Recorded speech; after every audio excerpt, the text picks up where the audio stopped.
Good evening. This project looks at different factors that can affect student learning and academic achievement. It is based on the book Visible Learning by John Haiti. In this book, uh, Haiti evaluates various educational research, about 800 research. He assigns effect scores to simplify and quantify the effectiveness of different types of intervention and how it affects student achievement. We're looking at Chapter 8. In Chapter 8, Haiti looks at 25 curricular programs, and each of those curricular programs are evaluated and assessed on its effectiveness on student learning. I will be looking at 6 examples of curricular programs, and I'll be analyzing and comparing this uh, with each other to look at how effective these different curricular programs are in student achievement. So, under reading programs, I want to discuss vocabulary program, repeated reading, exposure to reading, and the specialized reading involved in drama and arts. So for the first one, vocabulary programs, Haiti gives it an average effect score of 0.67. So looking at the scale, it falls under, it's almost in the high category. And when we talk about vocabulary programs, so based on the works of these authors, we're looking at direct instructions on the meaning of the words.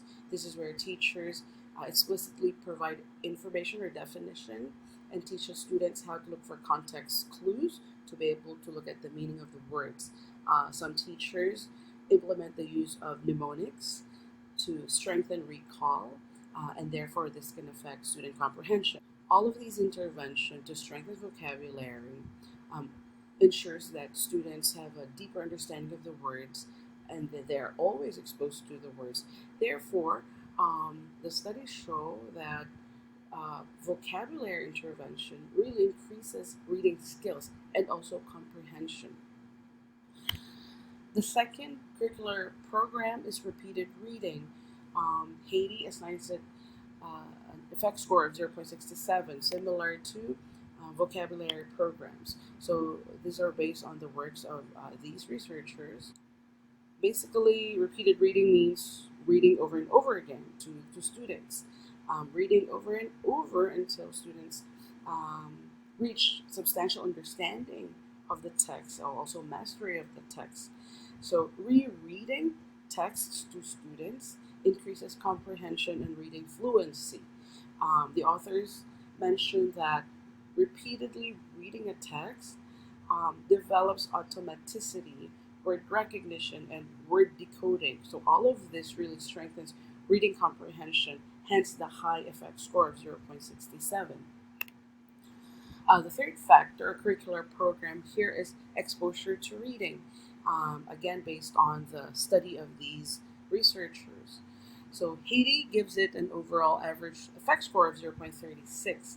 Um, Unlike the first two, exposure to reading uh, results to a medium effect in achievement, so not so much, not a strong effect.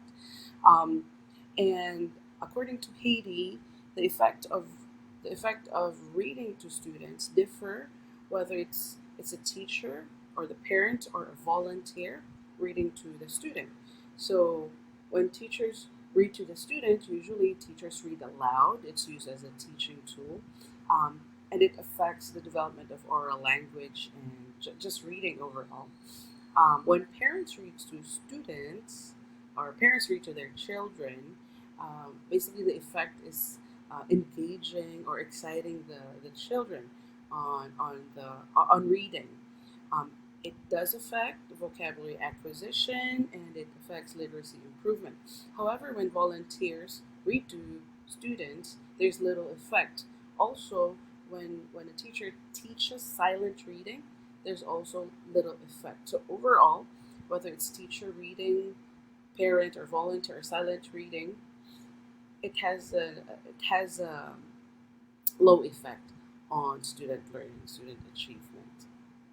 The last reading program here is a specialized reading involved in drama and arts program. So together, Haiti assigns it an average effect score of 0.35 based on the works of the authors here.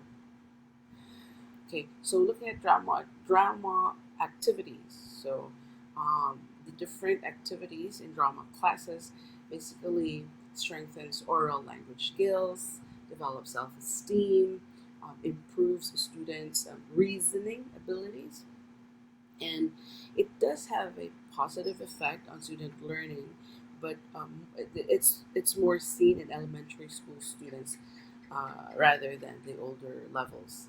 And looking at music activities, so all the different music activities from singing to being a member of the band or the orchestra, um, overall, the studies show that it doesn't really affect student learning, but it does affect like behavior, because when students listen to music, they get more motivated, they get more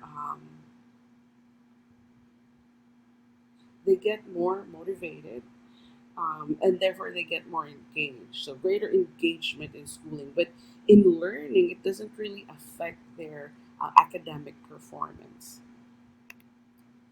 Okay, so the last two factors here that I want to look at is math programs and outdoor education.